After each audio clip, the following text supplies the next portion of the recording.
দেখো বন্ধুরা, আজকে তোমাদের সাথে একটা কচু শাক রেসিপি শেয়ার করছি। এটাকে ওলের ডাঁটা বলা হয়। দেখো আমি রান্নাটা কিভাবে করি, আর এটাকে কাটাটাও আমি তোমাদের দেখিয়ে দিচ্ছি। দেখো এইভাবে ছুরি দিয়ে তোমরা ছুলে ছুলে এটাকে কাটবে, আর এটাকে তোমরা বটিতেও কাটতে পারো। বটিতে এইভাবে সেম প্রসেসে কাটবে। এই দেখো এরকম কেটে প্রতিটা ধরে দুভাগ করবে। ব্যাস, এরকম আমার কচু শাকটা কাটা হয়ে গেল। দেখো শাকটা আমি একটুখানি সিদ্ধ করে নিয়েছি, হালকা সিদ্ধ করব। আর একটুখানি আমি একটু ইলিশ মাছের মাথা দিয়ে করব, তোমরা চাইলে চিংড়ি মাছ দিয়েও করতে পারো। এমনি নিরামিষ পেঁয়াজ রসুন দিয়েও হেভি লাগে খেতে, ফাটাফাটি। মাছ ভাজা তেলের মধ্যে এখন আমি দিয়ে দেব কালো জিরে ফোড়ন, একটা শুকনো লঙ্কা,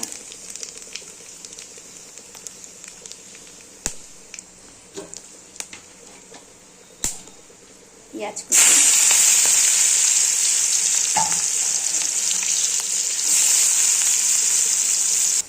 পেঁয়াজটা একটু ভাজা ভাজা হলে এর মধ্যে দিয়ে দেবো থেতো করে রাখা রসুন।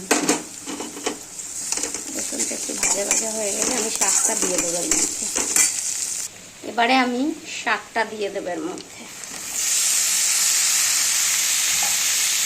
শাকটাকে হালকা নেড়ে এবার দিয়ে দেবো হলুদ গুঁড়ো,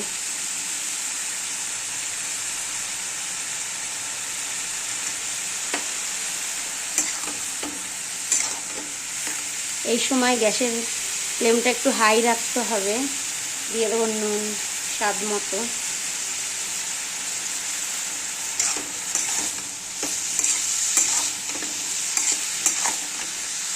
এবারে দিয়ে দেবো কাঁচা লঙ্কা বাটা। তোমরা কাঁচা লঙ্কা ফেরেও দিতে পারো, আমি একটু কাঁচা লঙ্কা বাটা দিলাম। লাল লঙ্কা আর কাঁচা লঙ্কা একসাথে বেটে আমি রেখে দিয়েছি, সেখান থেকে দিয়ে দিলাম। এবার ভালো করে নেড়ে ছেড়ে ঢেকে রাখতে হবে 5 মিনিটের জন্য।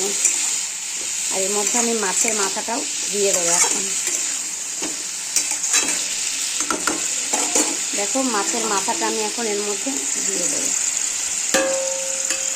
এবার 5 মিনিটের জন্য এটাকে ঢেকে রেখে দেবো। গ্যাসটা হালকা কমিয়ে রেখে দেবো। দেখো 5 মিনিট বাদে আমি এসেছি, আমি দুবার নাড়িয়েও দিয়েছি এর মধ্যে। আরেকটু হবে, আর আঁচ কমিয়ে, একদম আঁচ কমিয়ে আবার আমি ঢেকে রাখবো 2 মিনিটের মতো। এবার আমি এর মধ্যে চিনি অ্যাড করে দেব, অল্পই দেব। এবার আমি একটু রোস্টেড জিরা দিয়ে দেবো। জিরেটা না দিলেও হয়, তো আমি দেবো একটু। রান্নাটা পুরো ঢেকে ঢেকে করতে হবে, পুরো কচু শাকের মতনই রান্নাটা হবে। দেখো ওলের ডাঁটাটা আমার হয়ে গেছে, এবার আমি তুলে নেব। দেখো বন্ধুরা, ওলের ডাঁটাটা আমার একদম রেডি। তোমরা প্লিজ খেয়ে আমাকে কমেন্ট করো, আর প্লিজ আমার চ্যানেলটাকে সাবস্ক্রাইব করে দিও।